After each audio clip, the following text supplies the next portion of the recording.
Buenos días a todos. Matías Polari, mi nombre, residente del Hospital Británico de Buenos Aires. Hoy vamos a charlar un poquito sobre lo que son las fracturas multinivel de fémur, junto al equipo de trauma de miembros inferiores del Centro Médico Fitzroy. Como para orientar un poquito la charla, vamos a hablar dos palabras sobre el contexto en el cual nos podemos encontrar a estos pacientes, que es el concepto del paciente politraumatizado, qué podemos hacer nosotros cuando recibimos estos pacientes en la urgencia, y una vez que el paciente está, de cierta manera, estabilizado, por dónde empezar, qué tipo de fracturas del fémur tenemos que empezar, y mostrar una serie de casos clínicos, uno de nuestro centro del Británico, y después del Fitzroy. A modo introductorio y a modo de concepto como definición, el trauma se define como toda lesión severa a nivel orgánico que resulta de la exposición aguda a un tipo de energía que en cantidades que exceden el umbral fisiológico. Mientras que el término politrauma o politraumatizado se utiliza para describir a traumas en pacientes que involucran múltiples regiones o cavidades que comprometen obviamente la fisiología del paciente y pueden llevar potencialmente a una disfunción orgánica. Unos datos, alrededor del 75% de pacientes politraumatizados surgen de accidentes de tránsito y accidentes laborales. Hoy en día, en los países, sobre todo en vías de desarrollo, el trauma representa la primera causa de muerte y discapacidad de menores a 35 años, es decir, un muy alto porcentaje. Y este es un dato también muy importante, alrededor del 25% de los pacientes politraumatizados fallecen por un manejo inadecuado, desde el segundo 1 que sucede el accidente, hasta que llega al hospital e incluso en su estadía hospitalaria. No me voy a poner a hablar mucho sobre manejo de urgencia y demás cuestiones, simplemente para recordar el ABC, fundamental primero, chequear que no haya una obstrucción a nivel de la vía aérea, y después la valoración tanto respiratoria, hemodinámica, neurológica, y la quinta patita de la mesa, la exposición, exponer al paciente para no comerse ningún tipo de sangrado evidenciable. ¿Qué deberíamos hacer nosotros cuando tenemos un paciente así? Primero que nada, colocar un collar cervical justamente para desobstruir la vía aérea, chequear que la vía aérea esté abierta, evitar la hipotermia y hacer un control de hemorragias tanto externas como abdominales. ¿Qué hacemos cuando llega la guardia? Hay un pool de imágenes radiográficas que sí o sí tienen que estar incluidas en todo paciente politraumatizado, que son estas primeras tres, que es una radiografía de columna cervical, una radiografía de tórax anteroposterior y una radiografía panorámica de pelo.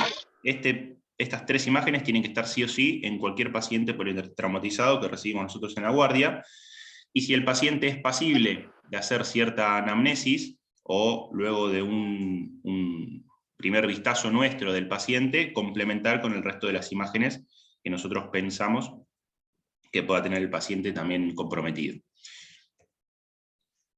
Hasta alrededor de los años 70, más o menos, como concepto, las fracturas de huesos largos en pacientes politraumatizados se manejaban de manera conservadora, ya que, o con el argumento de no generar un mayor daño al que ya había sido causado por el accidente.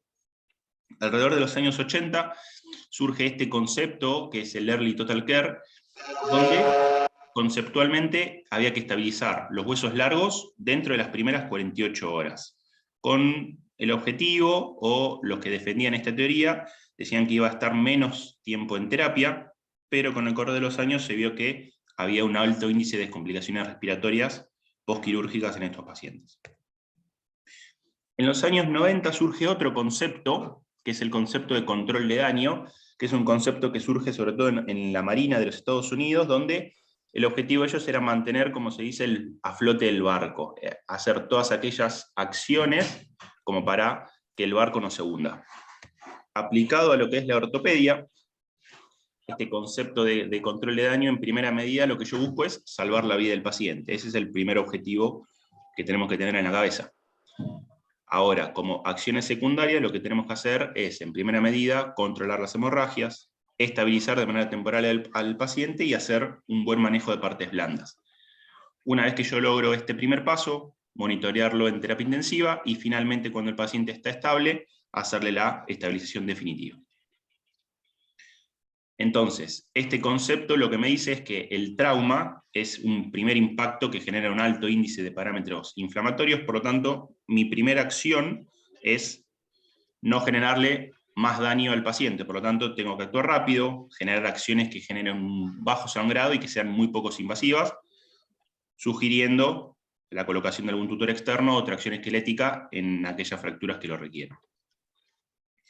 Y como para redondear estos paradigmas, en este estudio que compara ambas teorías, la de los 80 y la de los 90, me clasifican al paciente en diferentes estadios en base a los parámetros de laboratorio, coagulación, temperatura y lesión de tejidos, teniendo pacientes estables, borderline, inestables y extremo, o en condiciones críticas, mejor dicho, y en base a eso aplicar uno u otro paradigma.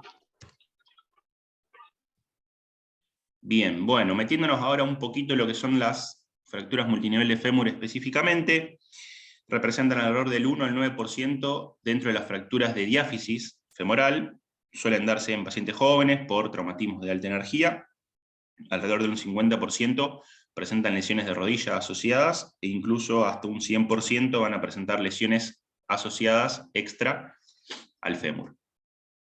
El típico mecanismo de producción suele ser por compresión longitudinal del mismo, con la rodilla en flexión y la cadera en flexión y abducción. Esto suele generar una fractura conminuta a nivel de la diáfisis y genera hasta un 60% de fracturas de cuello, incluso no desplazadas.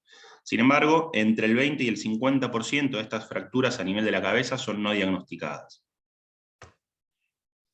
Esta clasificación, que es una clasificación meramente descriptiva anatómica, que es la clasificación de Winquist y Hansen, que me habla del grado de conminución a nivel de la diáfisis femoral, yendo desde 0, que es no conminuto, a 4, donde es completamente conminuta, sin contacto entre ambos fragmentos proximal y distal, y la clasificación de Pauwels, que es la clasificación a nivel dentro de las fracturas intracapsulares, que me habla del eje de la fractura.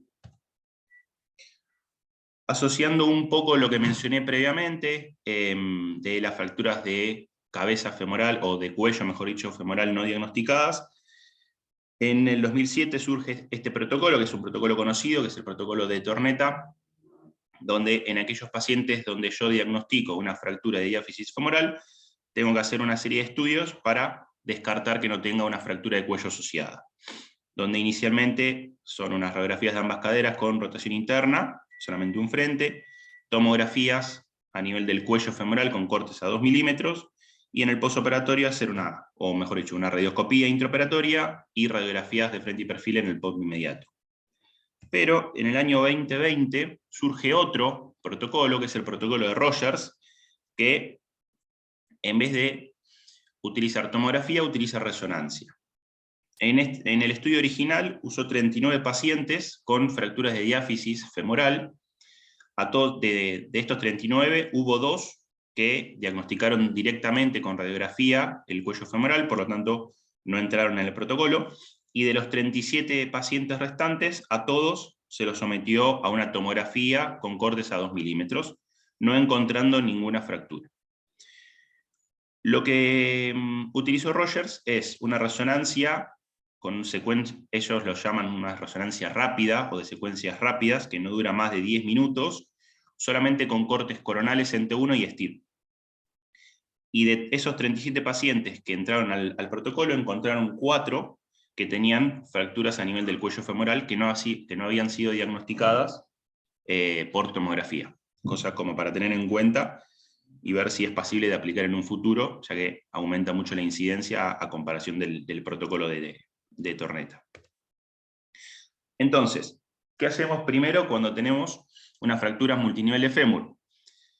Obviamente, primero que nada, no hay ningún protocolo ni nada estandarizado para decir primero se hace una cosa, primero se hace otra, básicamente porque cada fractura y cada paciente va a ser diferente, ¿sí? Hay muchísimas opciones terapéuticas y la mayoría de las series son muy heterogéneas, con un bajo número de pacientes. Vamos a ir describiendo diferentes técnicas que fueron surgiendo y están descriptas. Esta técnica, que se denomina técnica de encuentro, en español que se utilizó o fue descrita inicialmente en cirugía biliar, donde me combina, como vemos, un clavo endomedular retrógrado con un DHS, utilizando los cerrojos del clavo endomedular, siendo los tornillos del DHS.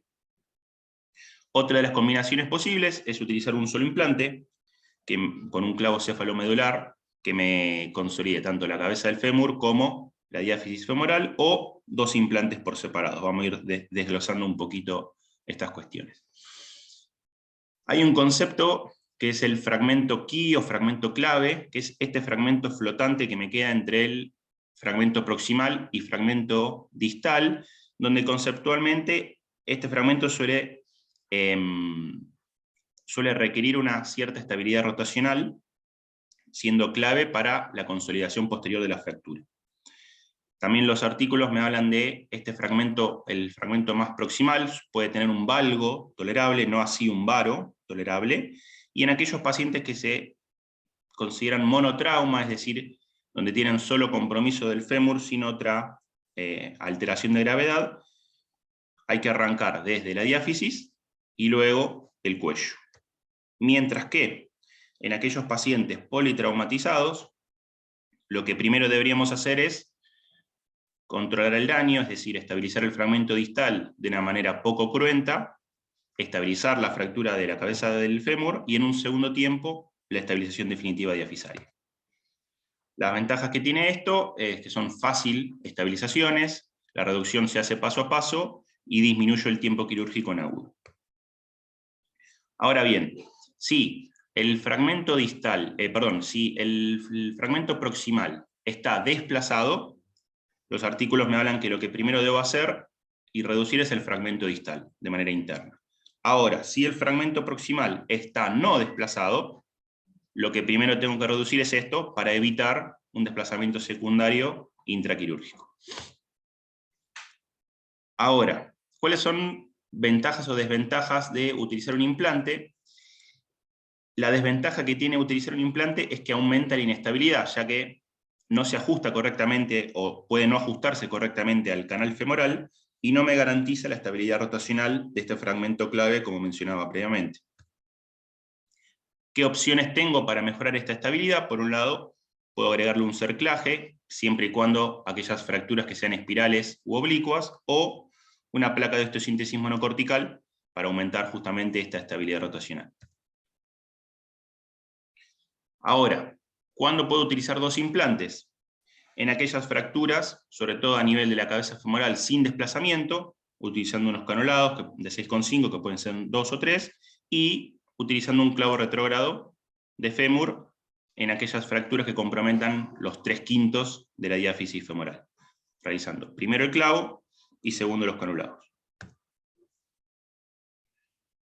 Y bueno, como mencionaba también previamente, la utilización de los dos implantes, utilizando un clavo retrógrado hasta el trocánter menor, y dándole una compresión dinámica con un DHS y un tornillo antirrotatorio.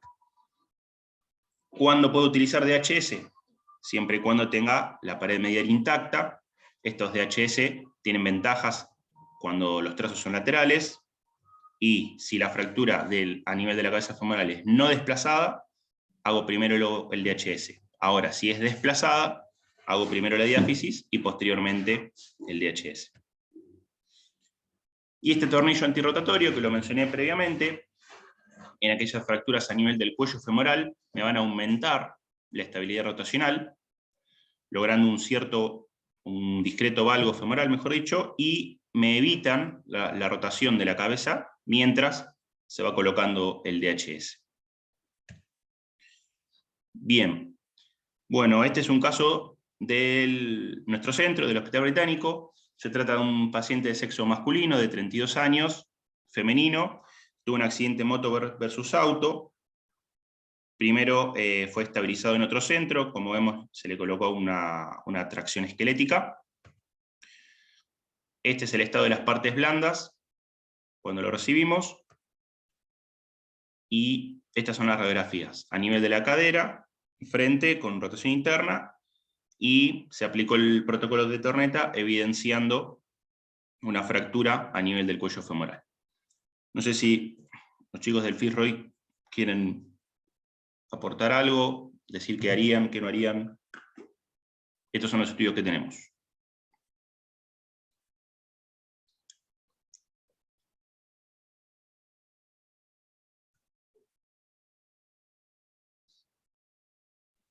Mati, perdóname, sí, porque por ahí se hace muy largo. ¿Querés terminar la Dale, presentación y después dale, lo dale. discutimos? Y después Perfecto. lo hacemos con discusión. Dale, dale. Bueno, en este primer caso entonces, en un primer momento se hizo la estabilización del cuello femoral con dos canulados y manejo de partes blandas con un tutor externo, mientras que en un segundo tiempo se hizo la estabilización definitiva con un clavo retrógrado.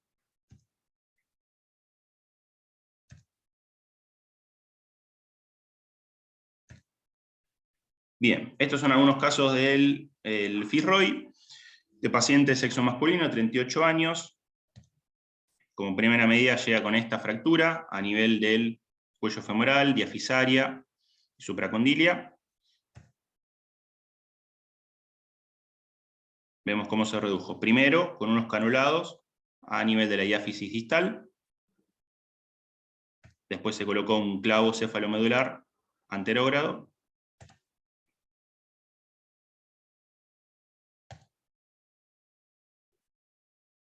Vemos cómo consolidó la fractura. Estas son las 6 semanas posoperatorias.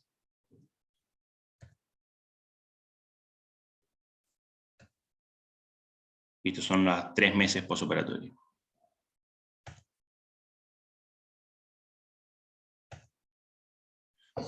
Este es otro caso, 25 años también, sexo masculino, un accidente laboral. Vemos, estas son las radiografías iniciales.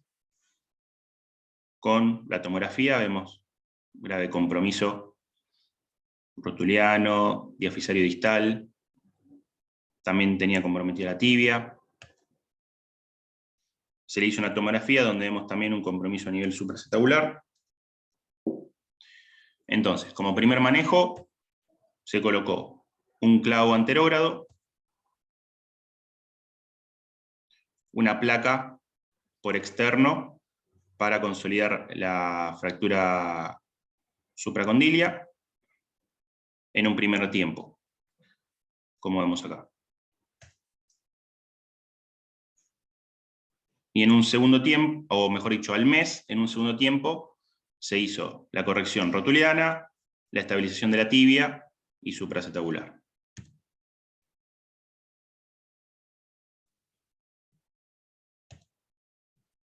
Vemos al paciente con la flexoextensión hasta 90 grados.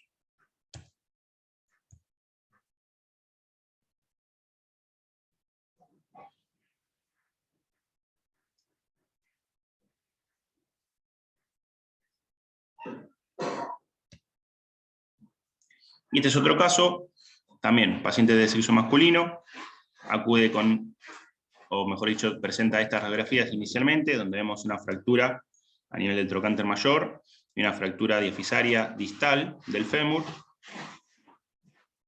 En primera medida se coloca un DHS para la fractura a nivel de la cabeza, del cuello femoral, y posteriormente un clavo retrógrado con esta técnica de encuentro, como les mencionaba previamente, utilizando los tornillos del DHS como cerrojo del clavo retrógrado.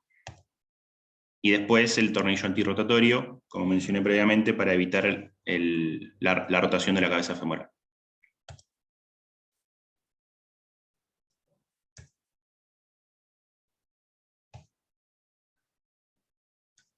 Muy bien, muchas gracias.